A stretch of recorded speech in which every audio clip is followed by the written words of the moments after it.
오늘은 나는 제자입니다 라는 제목으로 함께 말씀을 나눕니다. 아무래도 첫 번째 주일이다 보니 올해의 표어 또 올해의 목표를 가지고 오늘 말씀을 준비했습니다. 작년에 나는 예배자입니다 이어 올해는 나는 제자입니다. 여러분, 제자는 성경에 여러 차례 언급이 되는 단어이고요. 또 제자와 비슷한 말로 사도라는 말도 있습니다. 원래 이 사도는 보냄을 받았다라는 뜻으로 예수님의 고난, 예수님의 죽음, 예수님의 부활, 예수님의 승천을 직접 본 사람들이 사도의 권한이 있었다라고는 말하지만, 그러나 함의적인 의미에서 사도와 제자는 거의 같다라고도 볼 수 있겠죠. 왜냐하면 우리의 스승 되시고 선생 되는 예수 그리스도의 가르침을 따라 살고 그 말씀을 전하는 자가 제자이기 때문입니다. 올해 우리 모두는 제자된 자답게 살며 제자의 사명을 감당하는 능력의 한 해, 승리의 한 해가 되시기를 주님의 이름으로 축원합니다. 그러기 위해서 우리 세 가지를 실천할 텐데요. 오늘 한번 따라 하시기 바랍니다. 성경을 배우는 제자, 말씀대로 사는 제자, 복음을 전하는 제자. 네, 우리 많이 들어본 표현이긴 한데 올해는 이것을 경험하고 실천했으면 좋겠습니다. 먼저 말씀을 배운다, 성경을 배운다라고 하는 거죠. 우리에게 성경을 배우는 일은 마치 사랑하는 사람이 어떤 마음을 가지고 뭘 원하는지를 아는 게 사랑의 시작점인 것처럼 우리가 하나님을 사랑하고 하나님 말씀대로 사는 사람은 마땅히 성경을 알고 싶어 해야 된다라고 하는 겁니다. 그러기엔 성경을 읽어야 되겠죠. 제가 최근에 본 그 연예인 간증이 있습니다. 원래 이 연예인 분들, 특별히 유명한 분들의 간증은 상당히 조심스러운 면이 있어요. 왜냐하면 최근 몇 년 동안 이런저런 분들이 간증을 했다가 또 한 몇 년 지나면 그 뭐 유명한 무슨 도둑이었다는 분, 유명한 뭐 연예인이었다는 분들이 아주 간증도 많이 하고 목사님까지 되었다가도 또 몇 년 있다가 다시 똑같은 범죄로 이 구설수에 오르고 또 다른 불손한 일들로 실망감을 주는 일이 참 많았기 때문에 유명인들의 간증은 더더군다나 좀 조심스러운 면이 있습니다. 그럼에도 불구하고 2016년부터 지금까지 계속 이어지고 있는 이분의 간증은 발전되고 있다는 면에서 제가 조심스럽게 오늘 한번 소개를 해봅니다. 이분은 유명한 여성 코미디언으로 조혜련이라는 분입니다. 근데 이분이 갖고 있는 간증엔 두 가지 좀 특별한 점이 있다고 저는 봅니다. 첫째는 이분이 갖고 있는 종교적인 내력입니다. 그러니까 원래는 코미디언으로서 성공하고 또 일본까지 가죠. 무슨 다이어트 비디오도 내고 무슨 자서전도 내고 아주 여러 가지 프로그램에 다양하게 나오면서 인기를 끌다가 일본에 가서도 이제 소위 말하는 성공한 코미디언이 됩니다. 유창한 일본어 실력으로 일본 사람을 웃기는 사람이 된 거죠. 다만 그때 활동했던 내용들이 우리 한국을 비하하고 한국인에게 모욕감을 줄 수 있는 언행들이 많아져서 이것이 오히려 역효과로 이분의 인기가 줄어들게 되는 일이 생기게 되죠. 그리고 개인적으로는 또 이혼을 하는 가정사의 아픔도 경험하게 됩니다. 그런데 그것보다도 오히려 우리의 관심을 끄는 것은 우리 한국 사람들에게는 이 남녀호랑교라고 알려져 있는 남묘호랭개교라는 종교가 있습니다. 정식 명칭은 한국 SGI라고 하는 종교입니다. 한국 창가학회라고도 하는데요. 이 종교의 이 전파자로 유명한 분이라는 거예요. 그리고 아주 유명한 이 창가학회 최근까지도 그 홈페이지에 가보면 거기에서 강연하는 것, 그 종교를 전하기 위한 홍보대사로서의 역할을 이 조혜련 씨가 감당했다는 게 오히려 특이한 이력입니다. 우리가 이제 뭐 남녀호랭 이래서 그런 종교로 알지만 실제로 이것은 일본 불교의 한 분파입니다. 1930년에 시작해서 우리나라에 들어온 건 1960년대 초반으로 알려져 있습니다. 그런데 이 종교를 믿으면서 이분은 제일 싫어하는 종교가 뭐냐 하면 개신교였다는 거예요. 그래서 어디 외국 갔다가 돌아와도 비행기에서 내려다 보이는 서울 시내에 아주 그 십자가 종탑만 보면 꼴 보기 싫고 본인이 생각할 때 교회는 돈 해먹는 곳, 목사가 횡포 부리는 곳, 비리가 가득한 곳으로 인식하고 그 적대감을 노골적으로 표현했다고 말합니다. 근데 그러던 그가 어떻게 변화됐을까? 물론 가정적으로도 어려운 면들이 많았지만 그를 위해 기도하는 전도자들이 꾸준히 있었다는 거죠. 그래서 역시 유명한 그 코미디언이죠. 이성미 권사님이 그를 위해서 기도하고 또 전도했고, 이혼 후 재혼을 누구랑 했느냐 하면 고집사님이라는 분이랑 재혼을 했는데 이분이 이제 자기 아내를 열심히 전도했다는 겁니다. 그러면서 그 뭐 재미있는 일화를 얘기합니다. 나에게 교회만 한번 가주면 내가 당신 아내한테 평생 존댓말 하겠다. 뭐 이래가지고 이제 교회 나왔다고 아주 재치 있게 얘기를 하는데요. 그렇게 나온 예배당에서 한 번만 나오겠다고 한 교회 출석이 2번이 되고 3번이 되며 그가 은혜를 받았다는 거예요. 그리고 예수를 믿게 되었는데, 제가 이분의 간증을 소개하는 이유는 다른 데 있습니다. 이분이 2014년도에 세례를 받았는데요. 그리고 공개적으로 간증을 한 것은 2016년도부터입니다. 근데 이분의 간증을 통해서 보면 예배당에 나오고 은혜를 받고 그리고 신앙생활을 하면서 아주 이상한 점 하나를 발견했다는 거예요. 한국 교인들이 갖고 있는 이상한 점, 자기가 전에는 오해했던 것도 많지만 이상한 점 하나가 있는데 뭐냐 하면, 도대체 한국교회 교인들은 성경을 읽지 않더라는 거예요. 그러면서 뭐라고 간증 시간에 얘기하냐면, 남묘호랑개교 교인들도 경전을 열심히 읽는데 왜 기독교인들은 성경을 읽지 않는지 모르겠다고. 그럼 자기는 처음에 예배당 나왔는데 성경을 읽으려고 당연히 성경을 봐야만 된다고 생각했다는 거예요. 이 종교를 믿으려면 당연히 성경을 읽어야지 하고 폈는데 나오는 단어들이 잘 모르겠다는 거예요. 예를 들면 출애굽기를 읽으려고 보면서 출애굽기 뭘 굽는 얘기인가? 에베소서 애를 뱉다는 얘기인가? 갈라디아서 뭐 갈라서 섰다는 얘기인가? 욥기를 엽기로 읽었다고 하면서 재치 있게 얘기를 하는데, 그러면서도 내가 예배당 나오고 신앙생활을 하려면 이걸 당연히 읽어야 되겠다고 생각하고 열심히 읽다 보니까 옆 사람 그 누구도 읽지 않더라는 거예요. 물론 뭐 집에서 열심히 읽고 하겠지만 저는 그 부분에 상당히 도전을 받았습니다. 그리고 또 하나, 이분이 지금까지도 계속 간증을 하시는데 아까 처음에 말씀드린 것처럼 일반적으로 간증하고 또 바뀔 수 있는 분들이 많잖아요. 그런데 이분의 간증 중에 그런 얘기를 하더라고요. 자기는 성경을 하루에 5시간, 6시간 읽으려고 노력을 한다. 근데 그 성경 읽는다는 말씀이 마치 증명이나 되듯이 2016년도에 한 간증과 최근에 미국 교회 가서 한 간증이 발전되어 있더라고요. 즉 하나님의 말씀을 많이 읽고 있구나 하는 것이 느껴졌기에 저도 기대감을 가지고 그분을 응원하는 마음으로 오늘 설교 시간에 간증을 소개한 겁니다. 여러분, 남녀호랑개교 교인들도 경전을 읽는답니다. 근데 우리가 안 읽으면 어떻게 하겠어요? 여러분, 우리 교회 창문을 한번 보세요. 우리 교회 창문에는 그림이 이렇게 있죠. 아마 이거 있는데도 아마 오래간만에 보신 분들이 있을 거예요. 이런 스타일을 뭐라고 그러냐 하면 스테인드 글라스 예술의 스타일이다, 이렇게 말할 수 있습니다. 근데 이런 스타일은 어디 유럽에 있는 성당이나 이런 데 가면 이런 스테인드 글라스의 그림들이 많이 있어요. 상당히 멋있어 보이고 근사해 보입니다. 고풍스러워 보이기도 합니다. 근데 여러분, 이거 왜 했는지 혹시 아시나요? 이거를 왜 이렇게 했을까요? 예뻐 보이는 예술적인 의미만 이 가운데 담겨 있는 건 아닙니다.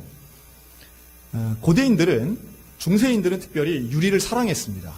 유리는 상당히 특별하고 아름다웠습니다. 보석과는 달리 제작비용이 적으면서도 아름다웠던 거죠. 그런데 1000년 전만 해도 건축 기술은 있는데 이렇게 유리창을 크게 만드는 통유리 기술이 없었던 거예요. 그래서 유리를 만드는, 색깔을 넣은 유리를 만들 때에 크게 만들 수 없어서 작게 조각으로 만들어 이걸 붙이기 시작합니다. 근데 붙이면서도 거기에 이 예술적 감각을 넣어서 그림을 그린 거예요. 자, 어떤 그림 주로 들어갔을까요? 당연히 성경의 이야기가 들어갑니다. 그리고 그 아름다운 색깔의 유리를 투과한 빛, 그 빛은 생명을 상징했기에 이것이 교회, 성당, 예배당의 건물을 통해서 그 건축술이 많이 전파가 됩니다. 그런데 여기 중요한 게 있어요. 이게 미술이나 예술적으로만 가치가 있는 게 아니라 당대의 사제와 지도자들은 이걸 통해서 사람들을 가르치려고 했다는 거예요. 성당에 온 많은 사람들에게 예수 그리스도에 대해서 가르치고 성경에 대해서 가르치고 싶은데 사람들 손에는 뭐가 없었을까요? 성경이 없었던 거예요. 구텐베르크가 1455년에 인쇄술을 만들고 15세기에 들어서야 인쇄술이 발전이 되어서 사람들 손에 그때야 비로소 그것도 아주 귀족들 손에만 성경이 쥐어질 수 있었던 시대에 사람들에게 말 이외의 다른 것으로 가르치기 위해서는 그림, 조각, 스테인드 글라스 등이 사용됐던 겁니다.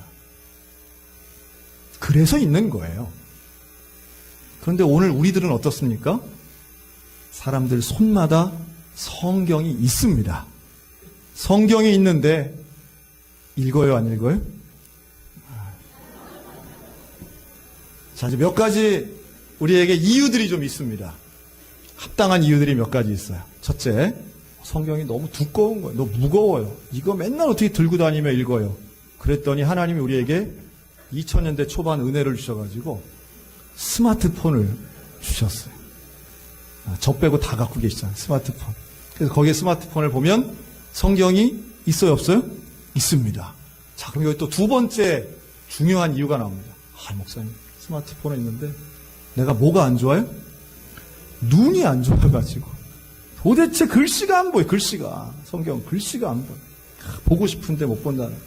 그래가지고 또 하나님이 은혜를 주셨잖아요. 스마트폰에 뭐가 있느냐 하면 듣는 성경이 있어요. 우리 옆 사람에게 듣는 성경이 있답니다. 세상에 별게 다 있어요. 들어놓으면 성경이 낭독 성경이 막 있고요. 유료도 있고 무료도 있습니다. 핑계대지 말지어다. 예, 성경을 읽는 것은 우리가 하나님의 뜻을 아는 시작점이 됩니다. 성경을 알고자 하고 성경을 읽길 원하는 것. 하나님의 뜻은 그렇게 알길 원하면서 왜 그렇게 성경 읽는 것에는 등한시하는지.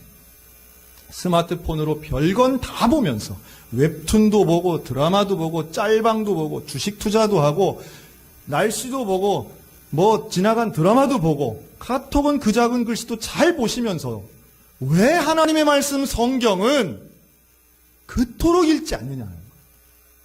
여러분 올 한 해 성경 읽는 한 해가 되시기를 주님의 이름으로 권면합니다. 제자는 성경을 읽어야 되는 거예요. 성경 봐야 되는 거예요. 우리를 이 시대에 21세기에 살게 해주신 하나님의 은혜는 성경 볼 수 있는 여러 가지 매체를 주셨는데 역설적이게도 우리는 그 어느 때의 기독교인들보다 성경을 덜 보고 있습니다. 참 안타까운 현실이죠. 자, 두 번째입니다. 한번 따라할까요? 말씀대로 사는 제자. 자, 성경을 읽으면 그 말씀대로 사는 거 우리에게 중요하죠. 자, 1월 첫째 주니까 우리가 일반적으로 하는, 공통적으로 하는 것들이 있습니다. 새해 결심, 이런 거 있습니다. 아주 전민족이 다 하는 무슨 결혼, 취업, 이런 거 말고요. 개인적으로 하는 결단들이 있죠. 한국인이 하는 3대 결단이 있다고 그러더라고요. 뭐냐 그랬더니 다이어트, 운동, 외국어랍니다. 이건 나이 불문하고 다 그런 정도의 결단들은 다 한대요. 그런데 최근 제가 읽은 책을 보니까 그 결심을 성취하는 사람과 실패하는 사람의 퍼센트를 통계를 내놨더라고요. 성공하는 사람이 몇 프로? 8%랍니다. 8%. 연초에 마음먹은 것을 이 연말에 가서 이루는 사람 8%. 아주 개인적인 것들을 얘기하는 거예요. 무슨 평화통일 이런 거 말고 자기가 원하는, 자기가 노력하면 할 수, 의지에 달린 거 얘기하는 겁니다. 실패하는 사람이 근데 92%라는 거예요. 그래서 이 책에 보니까 이분들의 또 공통점을 이렇게 표시했더라고요. 실패하는 사람과 성공하는 사람의 공통점을 한 문장으로 정리했는데 꼭 맞다기보다는 우리가 좀 인상적이어서 제가 소개를 하면 이렇습니다. 실패하는 사람은 결과를 결심하고 성공하는 사람은 방법을 결심한답니다. 예를 들면 몸무게, 다이어트 몸무게 우리 목표가 다 있잖아요. 65kg. 뭐 이렇게 55kg, 뭐 이런 몸무게 목표가 있으면 딱 미련한 사람들은 뭐 하냐면 목표 몸무게를 딱 써붙인대요. 그리고 그걸 보면서 위안을 삼는답니다. 그러니까 결과를 결심하는 거예요. 이거는 결과를 결심. 그런데 정말로 목표를 이루는 사람들은 방법을 결심한다는 거예요. 그럼 그 목표를 이루기 위해선 무슨 방법이 필요할까요? 야식 먹지 않기, 뭐 튀김 음식 안 먹기, 그리고 뭐 식사 시간 제대로 지키기, 그리고 운동 시간 하기. 뭐 단순하지만 방법을 구체적으로 결심하는 사람들이 목표를 이룰 확률이 훨씬 높다는 것은 아주 논리적이고 당연한 얘기입니다. 우리 믿는 자들 마찬가지죠.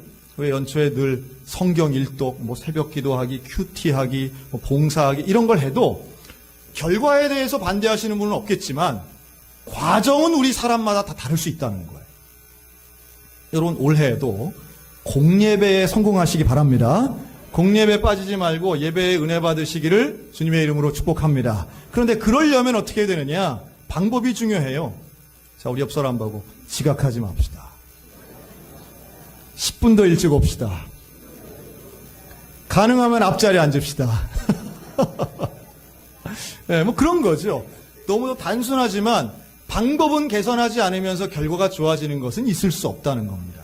성경 일독도 마찬가지예요. 성경 전체를 읽고 싶은 마음은 우리에게 다 있다 할지라도 그러려면 매일 한 장씩 읽든지 듣든지 성경을 한 장이라도 듣지 않으면 나는 밥을 안 먹겠다라든가 그럼 두 마리 토끼도 잡을 수 있겠네요. 그런 어떤 방법에 대한 결심과 함께 변화를 꿈꾸면서 실천해야 된다는 거예요. 제가 최근에 우리 집사님 한 분이 저한테 그런 얘기를 하시더라고요. 목사님, 제가 2017년 한 해를 돌이켜보니까 제가 변화된 것을 느꼈습니다. 할렐루야. 네? 변화됐다는 거예요. 변화됐다는 거. 그 어떻게 변화됐습니까? 그랬더니 첫째, 예배가 좋아졌대. 예배를 드리는 게 즐거워졌대. 두 번째, 교회 오는 게 재밌어졌대. 세 번째, 하나님 일을 하고 싶어졌대. 자, 옆 사람 보고 그런 사람이 있답니다. 그런 사람도 다 있답니다. 세상에. 나는 다 나 같은 줄 알았는데 세상에 그런 사람도 있네. 예배가 즐거워졌다는 사람도 있네. 저는 교회에서 그리스도를 통하고 제자가 된다는 것은 다른 변화가 아니라고 봐요.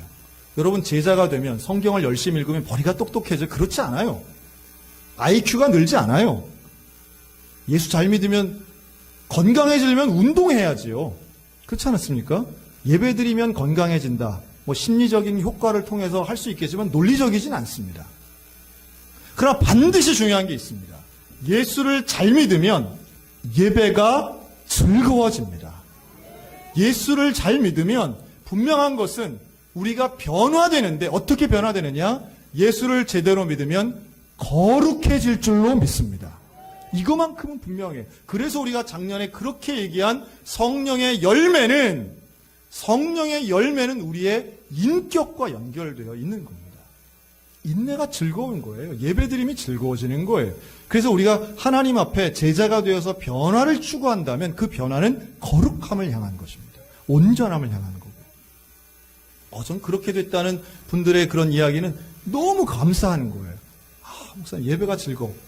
하나님 말씀을 보는 게 즐겁고 하나님 일을 하고 싶다는 거예요. 우리 그런 분들 올해 가운데 2018년도에도 그런 변화가 실제적인 변화들이 많이 일어나기를 축복합니다. 근데 그러려면 사람이 잘 안 바뀌잖아요. 안 변하잖아요. 변한다라고 하는 건 뭐가 변하는 것이냐 하면 다른 말로 하면 습관이 변한다. 이렇게 좀 말하고 싶어요. 습관이 바뀌는 거예요. 그러니까 물론 습관이 바뀌려면 생각이 바뀌어야 되고 이 행동이 바뀌어야 되는데 행동을 단기적으로는 할 수 있어요. 단기적으로. 저는 새벽 기도회가 아주 대표적이라고 봅니다. 새벽 기도회 내가 결심해서 한 일주일은 나올 수 있다고 봐요. 그러나 습관이 되지 않으면 1년 나오기 어렵습니다. 참 그 쉽지 않은 거예요. 일찍 일어난다는 게. 그런데 이 습관이라고 하는 건 잘 생각해 보면 이런 말이에요. 영어로 습관을 habit이라고 하는데요. habit. 근데 이 말이 어디서 왔느냐 하면 habitus라고 하는 말, habitus라는 말에서 옵니다. 이게 최근에 그 베스트셀러라고 해서 저도 한번 사봤는데요. 한승일이라는 신부님이 쓴 라틴어 수업이라는 책이 있습니다. 이 책에 상당히 재밌는 내용들이 많더라고요. 근데 그 내용이, 그 책에 나오는 내용이에요. 이 하비투스라는 라틴어는 또 어떤 의미가 있냐 하면, 그 중세 수도사들이 입는 수도사들의 그 복장, 왜 뒤에 모자 달리고 이런 거 있잖아요. 그 옷을 하비투스라고 했다는 거예요. 원래는 그 옷의 이름인데 이게 어떻게 습관이라는 단어가 됐을까라고 하면, 수도원에 가면 수도사들이 뭘 하나 보면 아침에 일찍 일어나서 기도하고요. 그리고 아침밥 먹고 오전 내내 노동을 합니다. 그리고 점심때가 되면 점심밥 먹고 기도를 해요. 그리고 오후 내내 노동을 합니다. 그리고 저녁 해가 떨어지면 잠깐 휴식하고 저녁 먹고 역시 기도하고 자는 거예요. 이거의 반복인 거예요. 이거의 반복. 뭐냐 하면 똑같은 옷을 입고 똑같은 일을 하고 똑같은 음식을 먹는 거예요. 매일마다. 여러분 재미있을까요? 재미없을까요? 그게 재미있다고요? 그게 재밌다고 하시는 분은 정말 힘든 인생 사시는 거예요. 재미 하나도 없겠죠. 그런데 그렇게 해야 뭐가 생긴다고요? 습관이 생긴다고요. 그런데 그렇게 해서 드는 습관은 과연 뭘까요? 두 가지밖에 안 하는 거예요. 기도하는 것과 일하는 것만 하는 거예요. 수도사들이 하루의 일이. 그러니까 이것은 노동도 신성하다라고 하는 것은 바로 수도원 영성에서 나온 말입니다. 어떤 노동이 신성하냐 하면 돈을 벌기 위해 하는 노동이 아니라 하나님이 주신 시간을 하루의 일과를 채우는 거룩하고 정직한 노동이 신성한 거예요. 그리고 매일마다 하는 그 기도의 습관, 이것이 하루도 바뀌지 않게 똑같이 이루어지는 그것을 하비투스의 영성, 그래서 이것이 습관이라는 단어가 됐다는 거예요. 그러니까 우리가 지금 쓸 때는 뭐 나쁜 습관, 좋은 습관 이렇게 얘기하지만 영어의 헤빗이 갖고 있는 것은 우리가 매일매일마다 나 자신을 복종하면 하나님이 원하시는 거룩한 습관으로 내가 성장할 수 있다는 의미가 이 단어의 어근에 들어있다는 겁니다. 여러분 나쁜 습관도 반복되니까 들어와요. 나쁜 습관도. 그러나 좋은 습관은 하나님 앞에 기도와 영성을 유지하면서 습관을 들여갈 때 재미는 없을지라도 반복할 때, 즉 아침에 일어나서 기도하는 것이 반복될 때에, 식사할 때에 기도하는 것이 반복될 때에 우리는 어느 순간 내가 의식하지 않는 그 시간에 거룩한 행동을 스스로 하고 있는 성화된 나를 발견할 수 있게 될 줄로 믿습니다. 그러니까 이런 거예요. 우리가 개인적인 혼자 있는 시간 있지 않습니까? 아무도 나에게 간섭하지 않는 자유로운 한가한 시간. 여러분 그때 대부분 뭘 하실까요? 집에서 혼자 아무도 없을 때 그저 무료한 시간에 담배를 입에 물고 불을 켤 수도 있겠지만 그 시간에 성경책을 펼 수 있다면, 그 시간에 하나님 앞에 기도할 수 있다면 그는 진짜 제자가 될 줄로 믿습니다. 그러니까 제자인지 아닌지는 예배당 안에서 판단되는 것이 아니라 사생활에서 결정되는 거예요.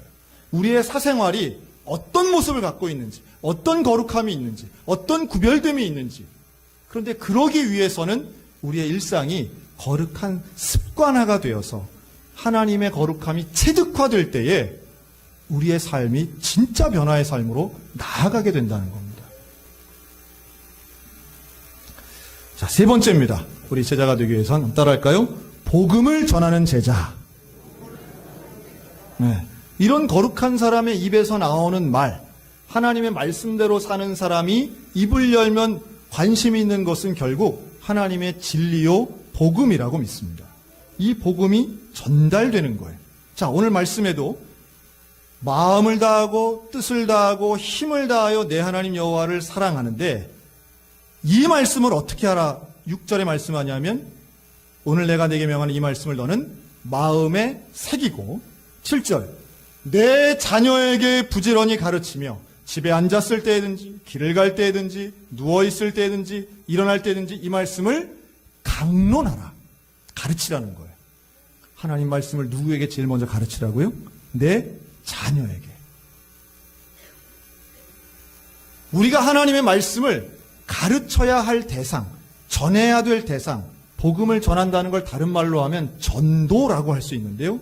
누구를 제일 먼저 전도해야 되느냐 하면 내 자녀 먼저 전도해요. 자, 우리 옆 사람에게 자녀 전도합시다. 자, 반대편을 향해서 손자, 손녀 전도합시다. 여러분, 왜 그렇게 이게 중요합니까? 자녀를 사랑하기 때문이죠. 사랑하니까. 사랑하는 사람에게 그 복음의 전도라고 하는 것은 교회 성장이 1차 목표가 아니에요. 서양교회를 성장시키기 위해서 전도하는 게 아닙니다. 전도는 하나님이 원하시는데 왜 원하시느냐? 하나님이 그 영혼을 사랑하시기 때문에. 우리가 전도하는 것은 그 사람을 사랑하기 때문에 전도하는 거예요. 그러니까 예수를 믿게 하고 영생의 복음을 가지고 구원받고 복락을 누리게 하는 것, 그 사람 위한 거예요, 사실은. 우리가 최근에 이제 그런 말씀들을 많이 하더라고요. 자녀들을 꽃길 걷게 하고 싶은 부모. 이게 한 3, 4년 전에는 금수저로 표현되던 것인데, 자녀들이 내가 겪은 고생 경험하지 않고 내 자녀들은 꽃길을 걷게 해주고 싶다. 그래서 뭐 교육의 기회도 주고, 뭐 견문도 넓히라고 외국도 보내주고, 뭐 자녀들을 위해서 투자하는 뭐 방법은 다양할지라도 그 이유는 뭐 부모들이라면 다 공감하실 거예요. 그런데 진정한 인생의 꽃길 걷게 하는 방법이 뭘까? 정말 좋은 길 걸어가야 되지 않습니까? 공부는 잘하는데 가서 멸망당하면 이게 과연 좋은 길일까요? 출세는 했는데 멸망당한다 그러면 그게 좋은 길이겠냐는 거예요. 진짜 좋은 길은, 세상이 말하는 꽃길은, 성경이 말하는 생명의 길은 오직 한 길, 내가 곧 길이요 진리요 생명이라 말씀하신 예수 그리스도가 꽃길인 줄로 믿습니다. 그래서 자녀들을 전도해야 되는 거예요. 내 자녀가 예수 그리스도를 믿어야만 제대로 된 길을 갈 수 있다는 그 확신이 우리에게 있어야 제자가 되는 것이고, 그 확신이 있어야 복음을 전하는 겁니다. 참 감사하게도요, 이런 확신이 있는 분들이 우리 교회에 많으시더라고요. 그래서 그분들이 많은데 그분들 중에 특별히 요 사명을 잘 감당한 분들의 명단이 오늘 주보 2면에 실려 있어요. 그럼 누구야? 하고 보는데, 네. 뭐 꼭 봐야 하는 건 아니에요. 보면 또 내 이름은 없잖아요. 또 괜히 서운하잖아요. 50명 넘는 분들의 이름이 써 있습니다. 이분들 뭐라고요? 오늘 무슨 상 받아요? 전도상을 받습니다. 아유, 전도한 상급은 천국 가서 받긴 하는데, 그래도 우리가 굳이 여러분들 앞에서 상을 주는 이유가 있어요. 우리가 함께 축하도 하고 조금 부러워하셨으면 좋겠다 하는 생각이 있어요. 저를 비롯해서. 그리고 우리가 제일 약한 게 뭔지 아세요? 우리 한국 개신교인들이 제일 약한 부분이 바로 이 전도가 아닐까 생각이 들어요. 자, 전도와 초청은 제가 누누이 말씀드리지만 100% 같은 거 아닙니다. 초청이 전도가 될 수는 있지만 초청이 반드시 전도는 아니에요. 초청은 뭡니까? 우리 교회 한 번만 가자. 이게 초청이에요. 가서 예배 한 번만 드리자. 이게 초청이에요. 그러나 초청은 아직 전도가 아닌 거예요. 전도는 뭡니까? 예수 그리스도를 전하는 게 전도입니다.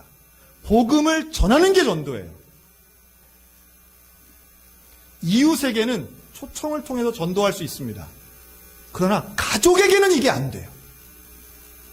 가족한테는 초청을 통한 전도라는 게 상당히 어려워요. 안 따라오니까. 여러분, 가족에게는 그 헌신과 사랑의 언어가 동반된 복음이어야 됩니다. 그런 의미에서 우리 전도상 받으시는 우리 오늘 분들은 참 감사한 분들이에요. 우리 교회에 작년 한 해에 우리 등록한 많은 분들이 계시는데, 그분들 중에 한 3분의 1은 스스로 오신 분들이에요. 3분의 2가 이제 전도받아 오신 분들인데요. 놀라운 건 이분들 중에 누가 전도 제일 많이 했을 것 같아요? 제일 이름이 제일 위에 있는 분이 제일 많이 했겠죠? 몇 명이나 했을까요? 생각보다 많이 하셨습니다. 작년에 우리 교회에 등록한 분들이 4분의 1. 어마어마했어요. 여기는 한 줄 가까이 했어요.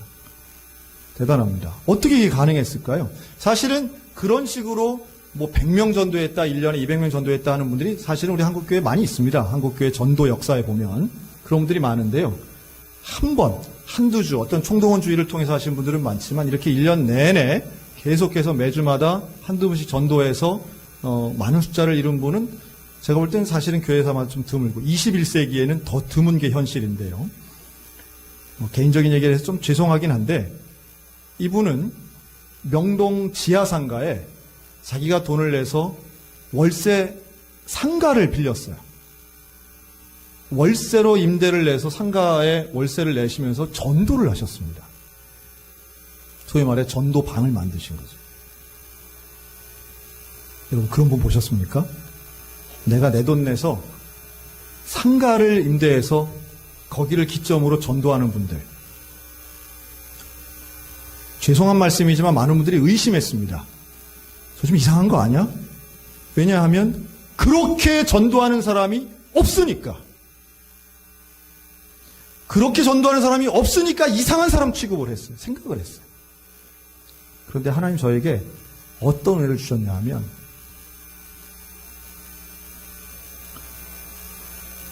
성결교회가 그렇게 시작한 교회야. 무교동에서 복음 전도관으로 구원받은 게 감사해서 교회가 아닌 전도관으로 시작한 게 성결교회야. 그런데 21세기에 전도관을 만든 사람을 의심해서 되겠네. 복음을 전파한다는 것은 하나님이 우리에게 주신 그 감사에서 전하지 않고는 견딜 수 없는 그 감격에 남이 뭐라 하든 누가 뭐라 하든 예수 그리스도를 전하는 것, 그가 바로 제자인 줄로 믿습니다.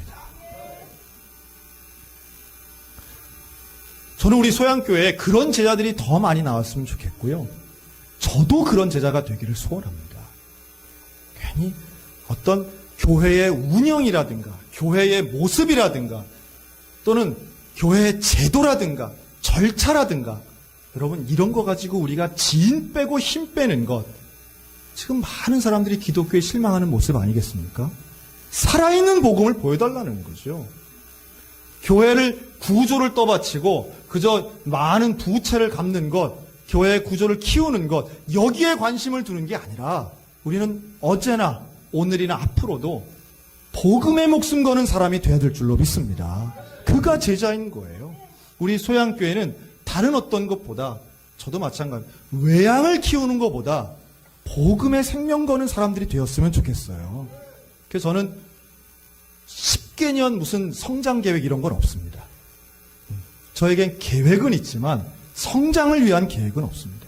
아니 굳이 있다면 우리 한 사람 한 사람이 제자가 되고 하나님 앞에 성숙한 분량에 이르는 계획은 있지만 저는 우리 교회를 키우는 계획은 없습니다. 오히려 교회가 커지기보다는 한 명 한 명이 제자가 되고 한 명 한 명이 복음 전도자가 되어서 세상 가운데 뿌려지고 세상 가운데 나눠지고 세상 가운데 파송되었으면 좋겠습니다. 그게 제자입니다. 제자는 모여서 덩어리만 이루는 것이 아니라 흩어져서 짠맛을 내는 소금이 되어야 되고 흩어져서 하나님의 역할들을 감당하는 이 시대의 진정한 빛이 되어야 되는 거예요. 올 한 해 이 일에 우리 모두가 함께 협력했으면 참 좋겠습니다. 그리고 이 제자로서의 삶을 사는데 말씀을 알고 말씀을 실천하고 그 복음을 증거하는 하나님 정말 쓰임받을 만한 이 시대의 참된 제자 우리 소양교회가 되시기를 주님의 이름으로 축복합니다.